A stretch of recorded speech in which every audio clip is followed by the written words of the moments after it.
백종원 씨와 더본코리아와 관련된 이슈가 계속되고 있습니다. 그 중에서 프랜차이즈와 관련해 제가 보는 이번 사태의 본질은 우리나라 소비자의 프랜차이즈에 대한 인식이 있다고 봅니다. 안녕하세요, 유사초입니다. 저는 현재 일본에서 외국인 여행객들을 대상으로 하는 일본 식당 예약 사이트를 운영하고 있습니다. 그리고 일본인 식당들에게 인바운드 대책이 필요한 여러 가지 IT 서비스들을 제공하고 있습니다. 따라서 일본 전국의 여러 외식 기업과 식당들을 만나고 있습니다. 물론 이 가운데는 프랜차이즈 운영회사도 있습니다.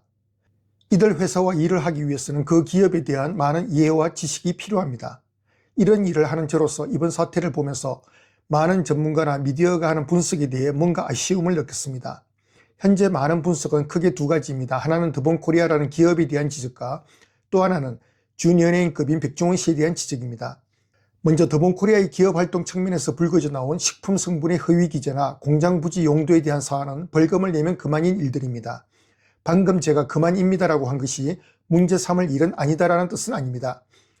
그리고 매출의 많은 부분에 있어서 신메뉴 개발과 같은 혁신을 통한 가맹점 수수료의 정대보다는 이들 가맹점들에게 부자재를 판매하는 이른바 외식기업인지 유통기업인지 모르겠다는 것도 기업 활동의 측면에서 본다면 문제가 아닐 수도 있습니다. 하지만 다른 회사의 굴소스에 물을 타서 새로운 제품이라고 출시한다든지 백햄이나 감귤 맥주처럼 주요 성분의 함량이 지나치게 적다든지 원산지 허위 표시 등은 차원이 다른 문제입니다.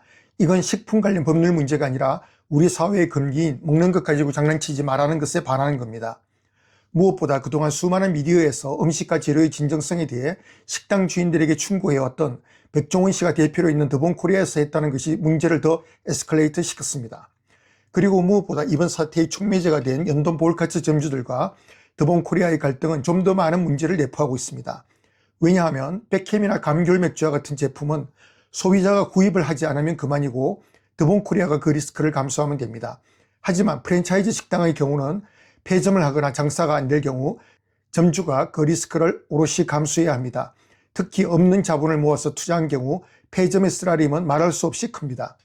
이번 연돈 볼카츠 이슈는 프랜차이즈 가맹 시 더본코리아가 제시한 예상보다 매출이 월등히 낮고 이에 대한 본사의 대응책이 미흡하다는 겁니다. 이에 대해 더본코리아는 예상 매출을 보장해 준다고 한 적도 없고 일반 식당과 마찬가지로 프랜차이즈 식당도 폐점이 될 수 있고 특히나 그 식당을 운영하는 업주의 책임도 일정 부분 있다고 얘기하고 있습니다. 이 대목에서 제가 문제라고 보는 것은 더본코리아가 내세우는 입장, 즉 프랜차이즈 식당의 운영에 점주에게 많은 책임이 있다는 논리와 이 논리에 대해 우리나라의 많은 사람들도 공감하고 있다는 겁니다. 누가 프랜차이즈 가입하라고 했냐?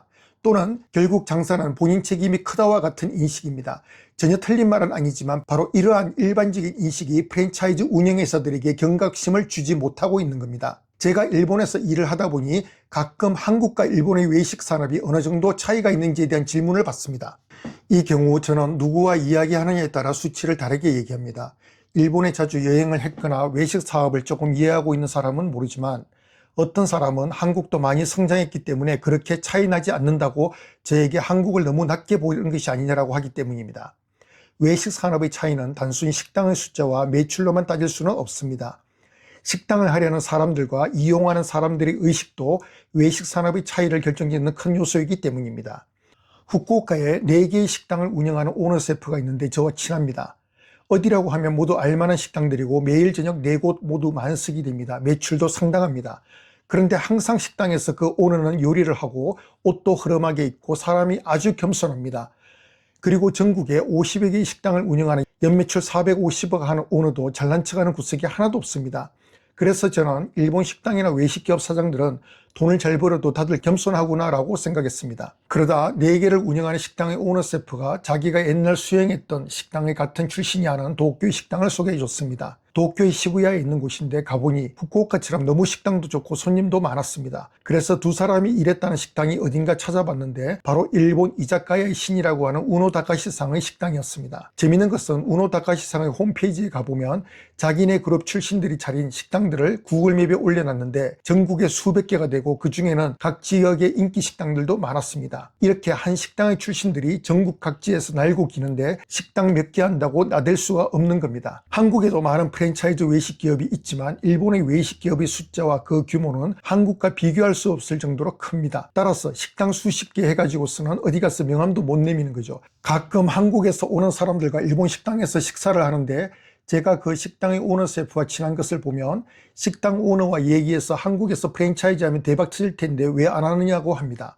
식당이라는 업에 대한 고민과 프랜차이즈에 대한 사회적 책임감에 대한 인식 없이 몇 개 깔면 얼마 번다는 식의 생각이 한국에서 일반인들이 가지는 식당과 프랜차이즈에 대한 인식입니다. 일본에서는 식당을 오픈한다고 하면 일반 식당이든 프랜차이즈 식당이든 그 점주는 식당에서 요리를 했거나 또는 일을 했던 경험을 가지고 있는 경우가 많습니다. 하지만 한국의 경우는 프랜차이즈 가맹점을 하겠다는 대부분의 사람들은 식당의 운영이나 식당에서 일해본 경험이 대부분 없습니다. 더 나아가 식당의 브랜딩, 마케팅과 같은 개념은 더더욱 없습니다. 어떻게 보면 그래서 프랜차이즈에 가맹한다고도 할 수 있습니다. 일본의 어떤 자료를 보니까 개인이 그냥 식당을 냈을 때와 프랜차이즈 식당을 냈을 때 평균 수명을 비교했는데 개인은 1.5년, 프랜차이즈는 5년에서 7년이라고 나왔습니다. 프랜차이즈 식당이 훨씬 안정적인 거죠.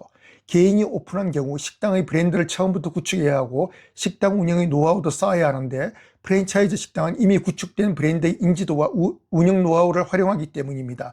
즉 프랜차이즈 가맹의 장점이 상당히 크다는 것을 얘기합니다. 몇 년 전에 백종원 씨가 국회에 나가서 한국에는 식당이 너무 많다라는 얘기를 했습니다. 그 말은 식당을 하지 말아야 될 사람도 식당에 뛰어든다는 뜻도 내포되어 있습니다. 그리고 점주들이 수준 차이가 많이 나서 평균에 맞춰 교육을 하는데 못 따라오는 사람은 어쩔 수 없다는 식의 얘기를 하고 있습니다.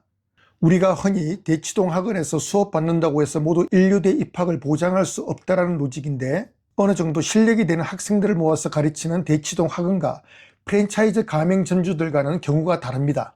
프랜차이즈 점주들은 어떻게 보면 요리에 대한 실력과 경험이 없고 식당 노하우도 없기 때문에 프랜차이즈에 가입하는 겁니다. 그리고 더본코리아는 그런 사람들과 프랜차이즈 가맹 계약을 맺고 돈을 벌고 있습니다.